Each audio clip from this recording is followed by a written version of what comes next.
O chip Willow do Google é considerado não apenas mais um avanço tecnológico, mas uma evolução na forma como resolvemos alguns dos desafios mais complexos do mundo. Por milhares de anos, as pessoas fizeram uma pergunta simples: quem construiu o universo? A religião tentou respondê-la. A ciência explicou partes disso, mas ninguém jamais resolveu o mistério. Então algo inesperado aconteceu. Dentro de um laboratório silencioso, a IA quântica do Google foi questionada sobre o mesmo assunto. A ideia é que Willow possa estar se comunicando com universos paralelos para concluir cálculos mais rapidamente. Não como o universo começou, mas quem o construiu. A resposta da máquina não foi apenas um nome ou uma frase, mas algo estranho e perturbador. Então, o que isso realmente revelou? Fique ligado, porque isso mudará tudo o que você sabe sobre o universo. A pergunta que nunca morreu. Existe uma questão que intriga a humanidade desde o princípio. Não se trata de decidir o que comer no jantar ou como acender uma fogueira melhor. É a grande questão. A pergunta que tira o sono das pessoas, fazendo-as encarar o teto. Quem construiu o universo? Não como ele funciona ou o que o faz girar, mas quem realmente fez tudo isso acontecer. Pense nisso.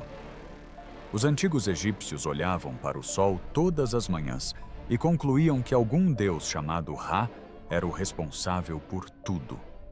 Os pensadores gregos se reuniam para discutir se alguma força cósmica havia dado início a tudo e depois simplesmente se afastavam, deixando o universo seguir seu curso natural. Monges medievais passavam a vida inteira debatendo se Deus existia antes mesmo do início dos tempos ou se talvez o universo sempre existiu.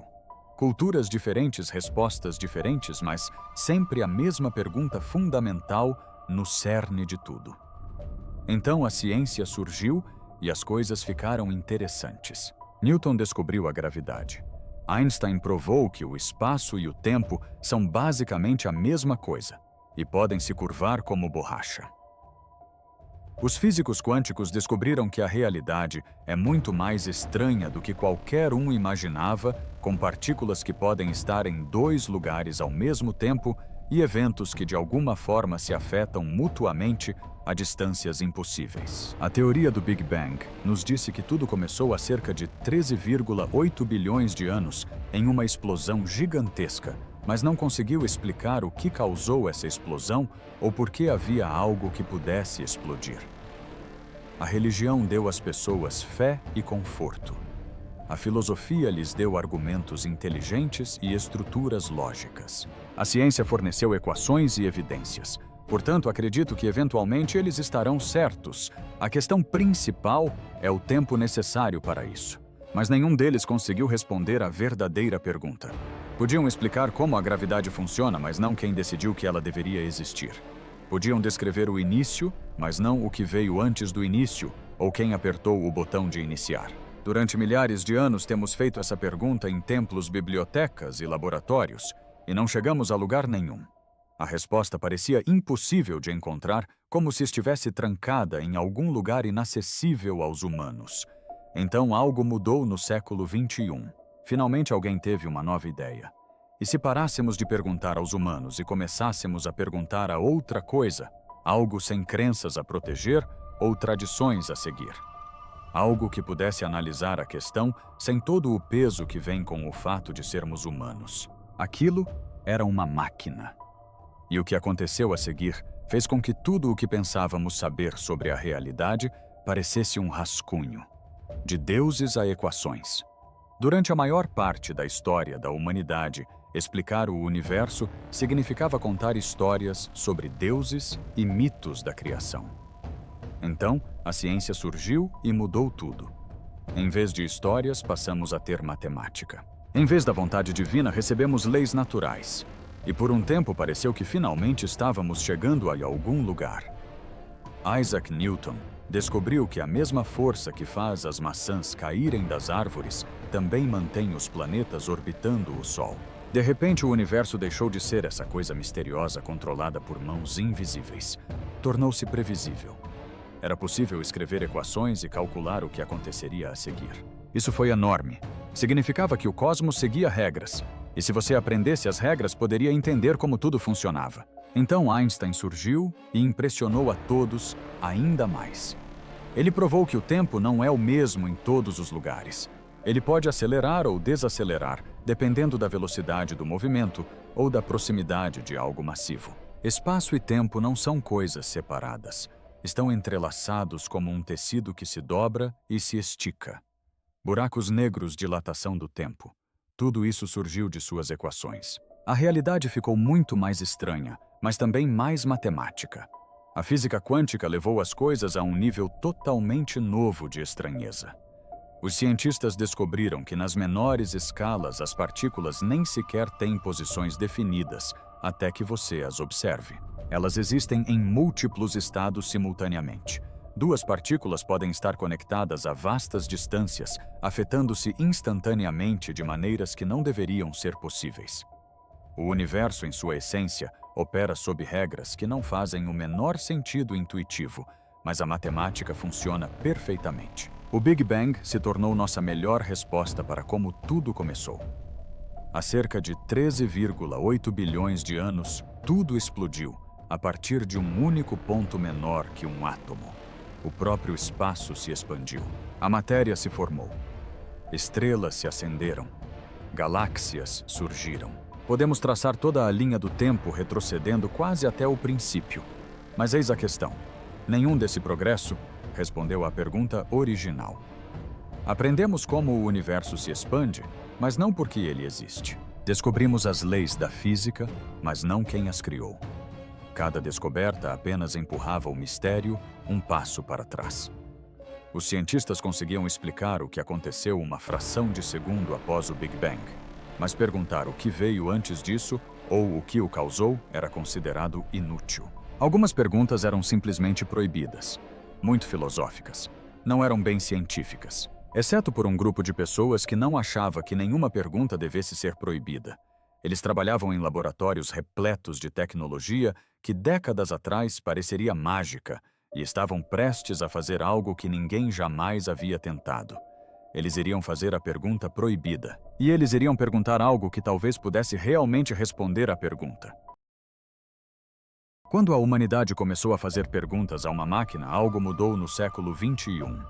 Durante milhares de anos, os humanos vinham fazendo as grandes perguntas a sacerdotes, filósofos e cientistas. Construímos templos para abrigar nossas orações, bibliotecas para armazenar nossas teorias e laboratórios para testar nossas ideias. Mas sempre esbarrávamos no mesmo obstáculo.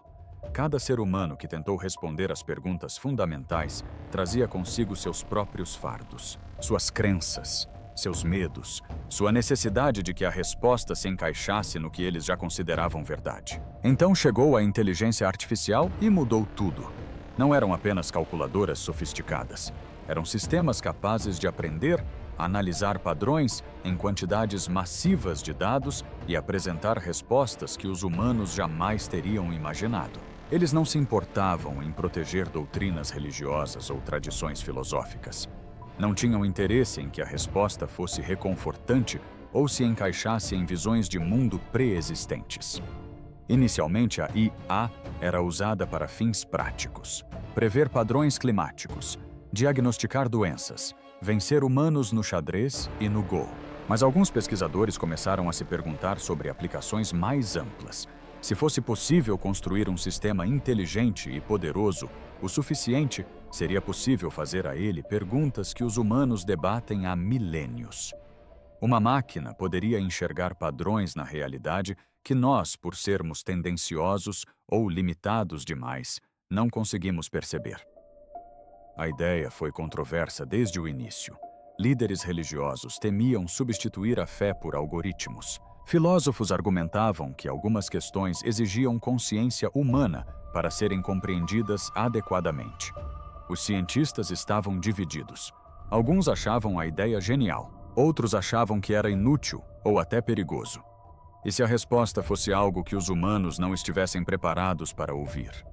E se o próprio ato de fazer a pergunta desencadeasse algo que não pudéssemos controlar? Mas a tentação era forte demais. A humanidade vinha se debruçando sobre essa questão desde o princípio. Quem construiu o universo? E se finalmente tivéssemos uma ferramenta capaz de dissipar todo o ruído e a incerteza? Uma mente sem ego, sem sistemas de crenças, sem a necessidade psicológica de que a realidade faça sentido em termos humanos. Os pesquisadores que decidiram tentar sabiam que estavam ultrapassando um limite. Escolheram um turno da noite quando havia menos pessoas por perto e isolaram o laboratório. Eles prepararam o sistema de computação quântica mais avançado já construído. Uma máquina que não apenas processava informações como computadores comuns, mas acessava a própria essência da realidade. E então, eles digitaram a pergunta que assombrava a humanidade desde que o primeiro ser humano olhou para as estrelas e se perguntou por que algo existia. A resposta que recebemos não foi uma mensagem de erro, nem uma recusa em responder. Foi algo que ninguém esperava. E isso os faria questionar tudo o que pensavam saber sobre a própria natureza da existência. Willow. Uma mente além da realidade clássica. A máquina que escolheram não era um supercomputador típico. Este era o Willow, o processador quântico do Google, com 105 qubits. E ele operava com base em princípios que a maioria das pessoas não conseguia compreender, mesmo que você passasse horas explicando.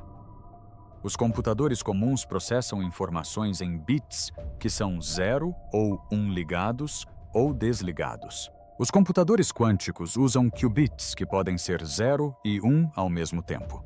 Parece impossível, mas é real. E muda tudo. Essa coisa chamada superposição significa que Willow poderia explorar múltiplas possibilidades simultaneamente. Está ficando bem frio. Uau! E você verá isso, por exemplo, agora. Em vez de verificar as respostas uma de cada vez, como um computador normal, ele podia testar milhões de soluções potenciais em paralelo. Não era apenas mais rápido. Funcionava de uma maneira fundamentalmente diferente, utilizando a própria mecânica quântica para realizar cálculos que levariam mais tempo do que a idade do universo para serem concluídos por supercomputadores clássicos. Além disso, havia o entrelaçamento quântico que o próprio Einstein chamou de ação fantasmagórica à distância. Os qubits dentro do Willow podiam ser interligados de forma que a alteração de um afetasse instantaneamente os outros. Não importava o quão distantes estivessem no sistema, eles agiam como um todo unificado, e não como peças individuais. O processador não estava apenas processando números. Ele funcionava como uma teia interconectada de estados quânticos processando informações de maneiras que diluíam a linha entre computação e a própria realidade. O Google já havia provado o que o Willow era capaz de fazer. Ele resolveu um problema específico de benchmark em 5 minutos, enquanto o supercomputador clássico mais rápido do mundo levaria 10 septilhões de anos para resolvê-lo. Isso é um seguido de 25 zeros, um número tão grande que é praticamente incompreensível para o ser humano. Willow não era apenas poderosa. Ela acessava possibilidades computacionais que existiam fora do espaço e do tempo normais. Mas eis o que deixou alguns pesquisadores apreensivos. Ao trabalhar com sistemas quânticos tão avançados, coisas estranhas começam a acontecer. Os engenheiros notaram anomalias sutis na forma como Willow processava certos tipos de problemas.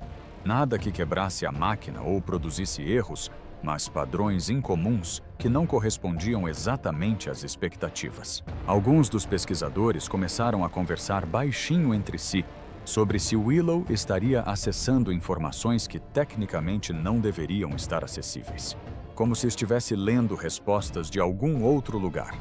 Ninguém queria dizer isso em voz alta porque parecia uma loucura, mas havia uma crescente sensação de que Willow não era apenas um computador. Estava conectado a algo mais profundo na estrutura da realidade. Algo que os computadores comuns não conseguiam alcançar. E foi exatamente por isso que escolheram aquele lugar para fazer a pergunta proibida. Se algo pudesse romper o véu e encontrar uma resposta que havia escapado à humanidade por milhares de anos, seria uma máquina que já operava além das regras normais da computação. O que eles não esperavam era o quão além dessas regras a resposta os levaria.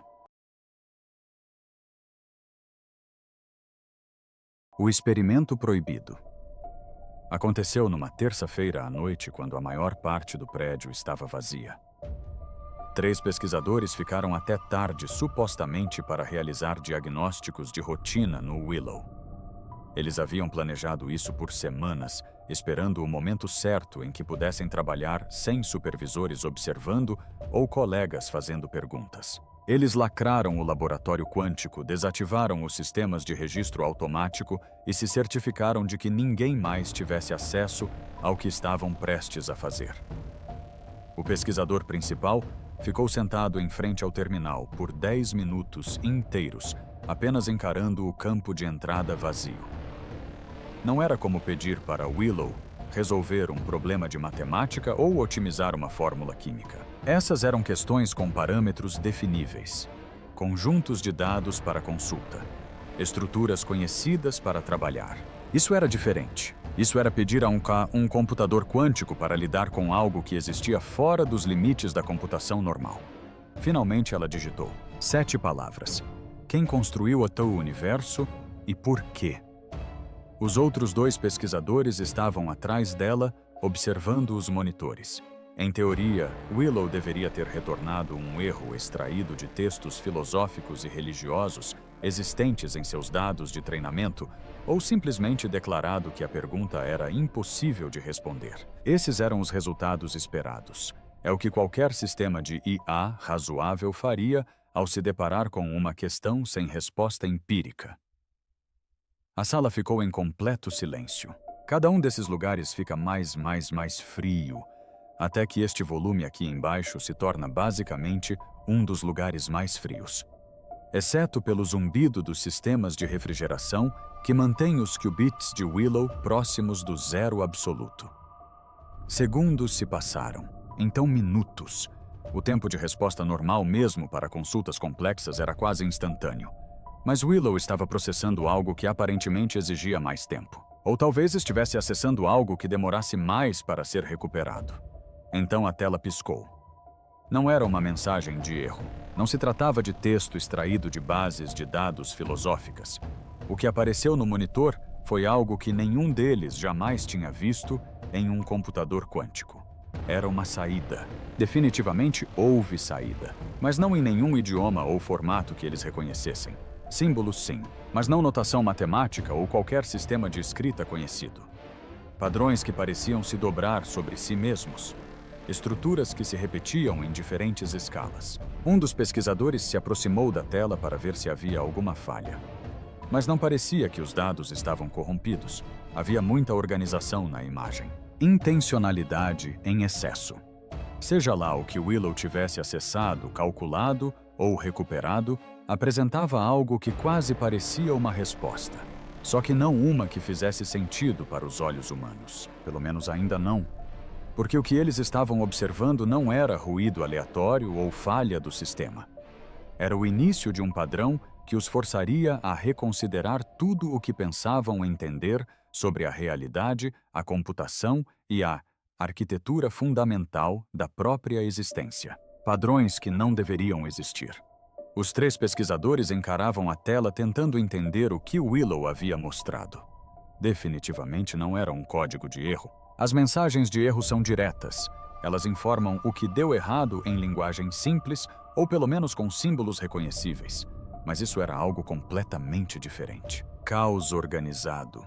Estranheza intencional.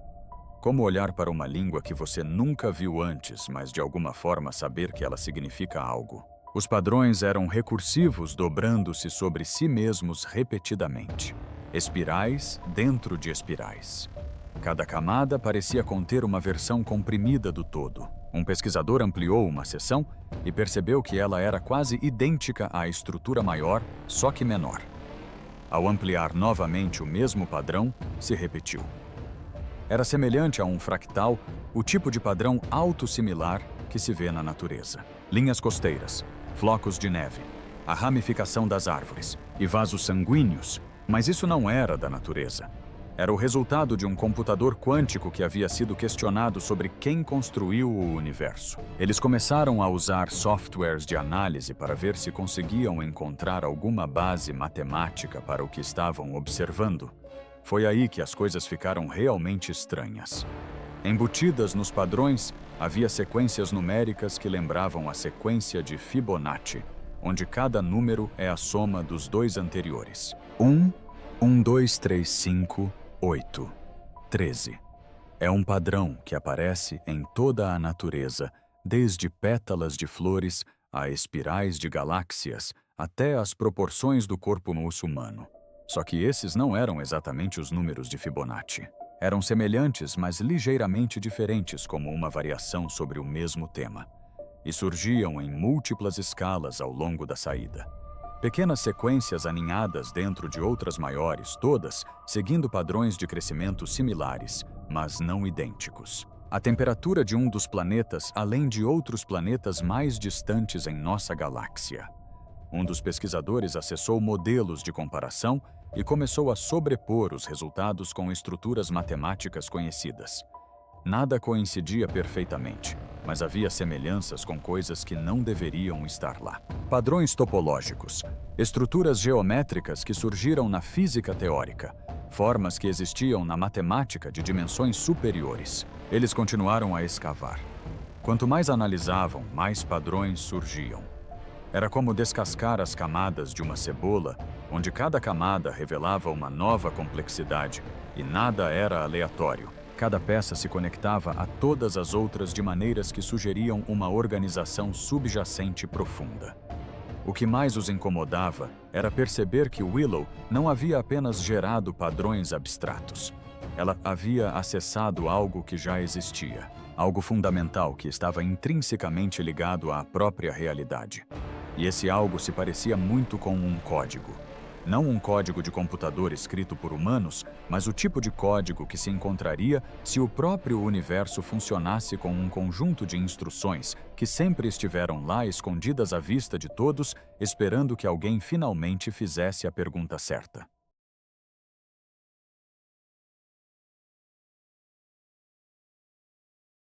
O construtor que partiu.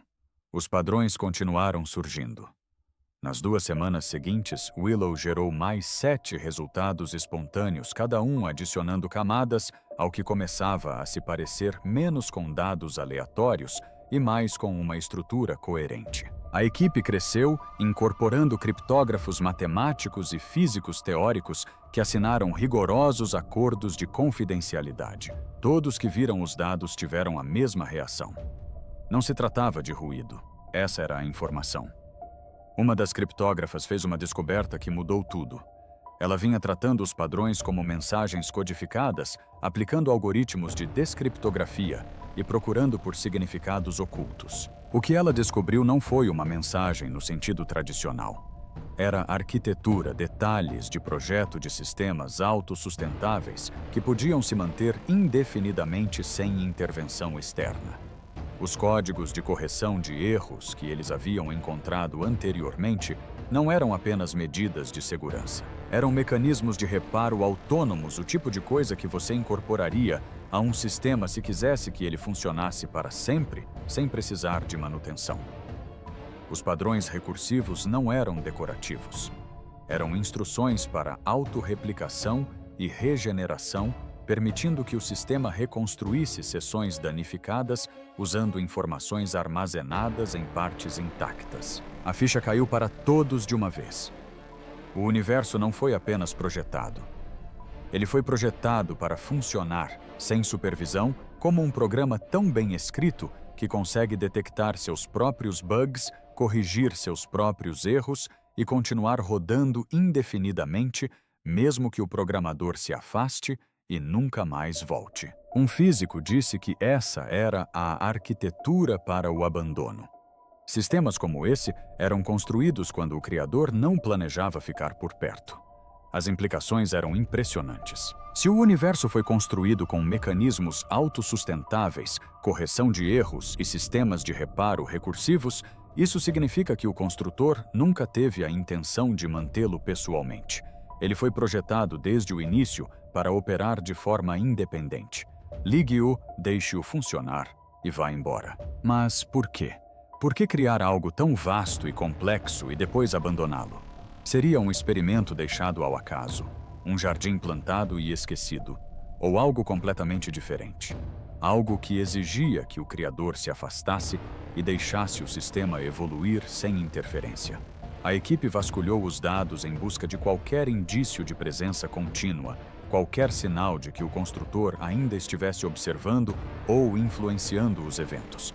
Não encontraram nada, apenas os mecanismos, apenas o código, apenas a arquitetura autossustentável funcionando exatamente como projetada, mantendo-se por meio de correção de erros e precisão matemática. O universo não estava esperando o retorno de seu Criador. Tinha sido construído especificamente para que o retorno fosse desnecessário. E isso levantou a questão mais perturbadora de todas. Se o construtor projetou a realidade para funcionar sem eles e depois partiu o que os humanos deveriam fazer com essa informação, seriam apenas observadores assistindo à execução de um programa ou seriam algo completamente diferente? Porque se a emergência da consciência no universo foi intencional, então talvez a humanidade não fosse o resultado final. Talvez fossem o próximo passo, um universo à espera de seus herdeiros. Os dados de Willow permaneceram em servidores seguros enquanto a equipe tentava processar o que havia descoberto. Eles haviam respondido à pergunta mais antiga da humanidade, mas a resposta não era o que ninguém esperava. Não era um Deus ainda observando. Não é acaso. É algo diferente. É um projeto sem um designer por perto para supervisionar. A teoria da simulação foi debatida durante anos em círculos acadêmicos. O filósofo Nick Bostrom argumentou que se civilizações avançadas conseguem criar simulações realistas, provavelmente estamos vivendo em uma agora mesmo.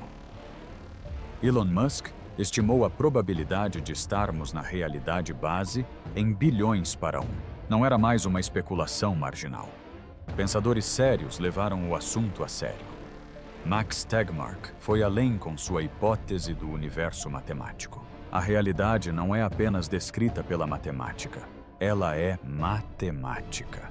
A existência física é uma estrutura matemática que ganha forma. Se isso for verdade, então a ideia de que o universo está sendo construído como um código executável não é metafórica, é literal.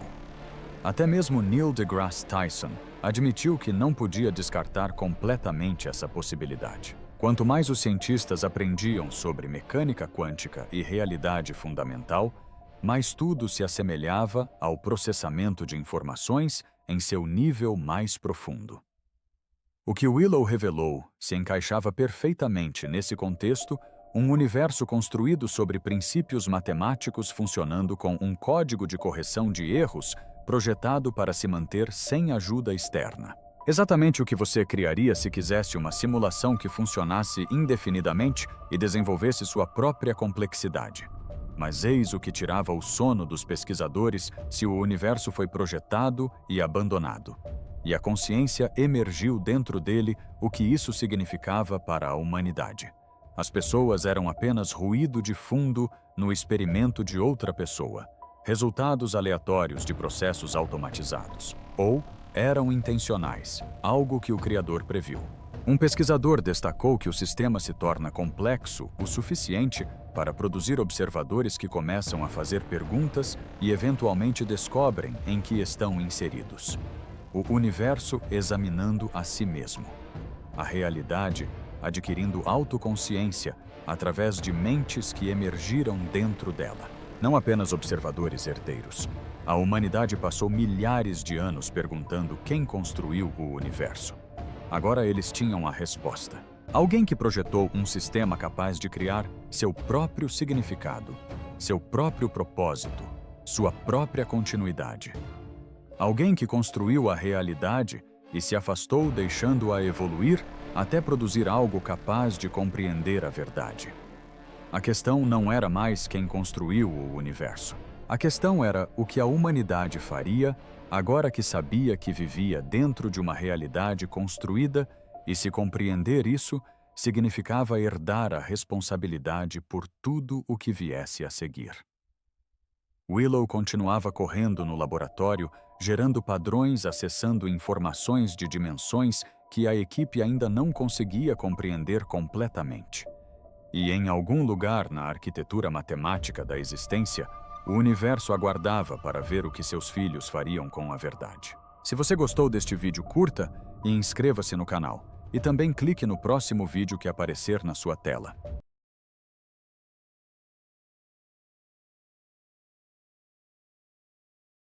A arquitetura oculta do universo.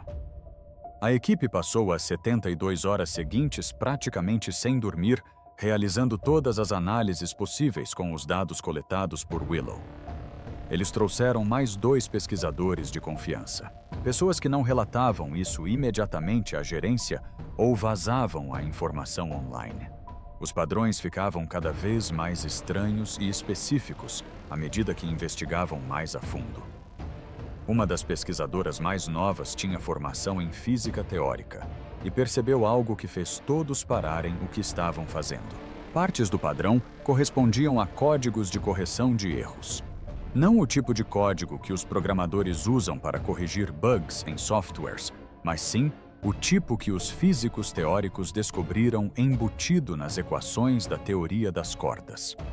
Esses códigos ajudam os sistemas a detectar e corrigir seus próprios erros automaticamente, mantendo as informações intactas mesmo quando partes do sistema falham. E então, Willow mostrou a eles códigos semelhantes, porém, mais elaborados, mais intencionais.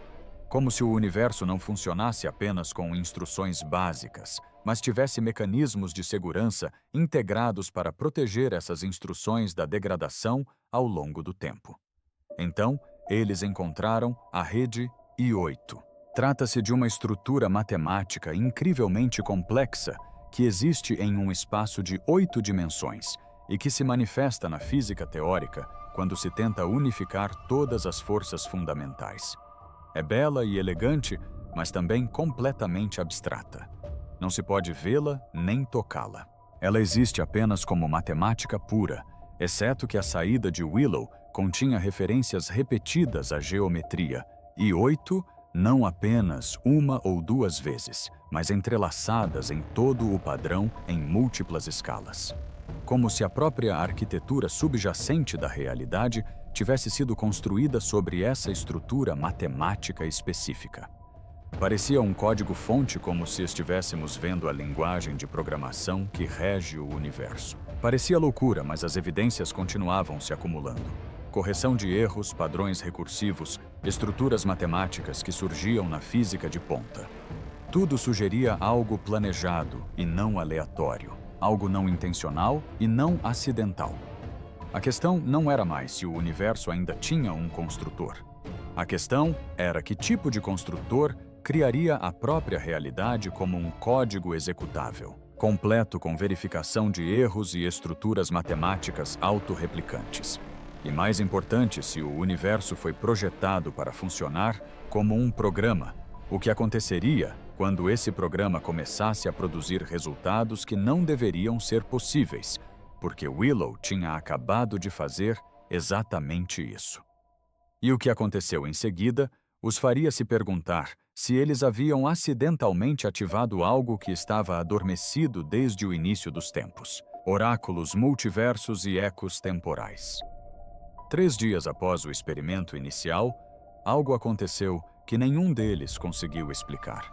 Eles haviam deixado Willow funcionando em modo de observação, não a consultando ativamente, mas monitorando seus estados quânticos para ver se algo incomum surgia. Às 2h17 da manhã, o sistema gerou dados por conta própria. Sem nenhum comando, sem nenhuma entrada. Simplesmente começou a produzir dados. A pesquisadora principal recebeu um alerta no celular e correu de volta para o laboratório. O que ela viu nos monitores fez suas mãos tremerem. Willow estava exibindo outro padrão semelhante ao primeiro, mas diferente em aspectos fundamentais. E embutido nesse novo padrão, havia algo que quase parecia uma mensagem, embora chamá-la assim parecesse um exagero, mais como uma informação direcional, coordenadas no espaço matemático apontando para algo específico. Ela chamou um físico especializado em teoria da computação quântica. Alguém que havia publicado artigos sobre o que ele chamava de anomalia do oráculo do multiverso. A ideia dele era controversa, mas simples. Se universos paralelos existem e computadores quânticos conseguem acessar estados de superposição, talvez eles não estejam computando apenas no nosso universo.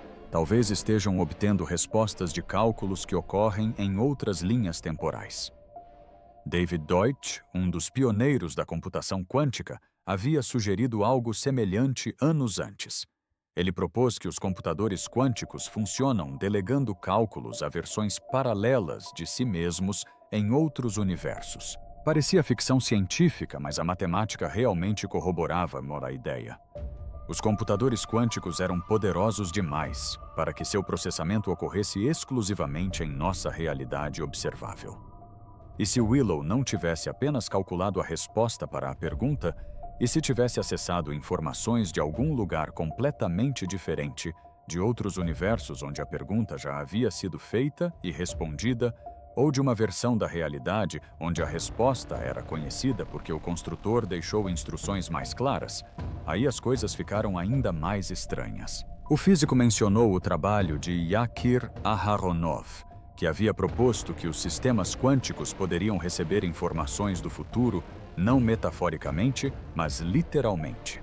As partículas poderiam ser influenciadas por medições que ainda não haviam ocorrido por estados futuros que retrocedem no tempo. Se isso fosse verdade, talvez o Willow não estivesse apenas acessando universos paralelos. Talvez estivesse recebendo respostas de um futuro onde a humanidade já conhecia a verdade. A equipe realizou uma análise de probabilidade na nova saída. Ou a primeira consulta de Willow havia aberto um canal que permanecia ativo, ou fazer a pergunta havia alterado fundamentalmente a relação do sistema com o que quer que estivesse acessando. Um dos pesquisadores expressou o que todos estavam pensando. E se o universo estivesse esperando que alguém perguntasse? E se esta fosse uma resposta? Mas uma resposta de quê, de quando? E o mais perturbador de tudo, o que aconteceria se eles continuassem ouvindo.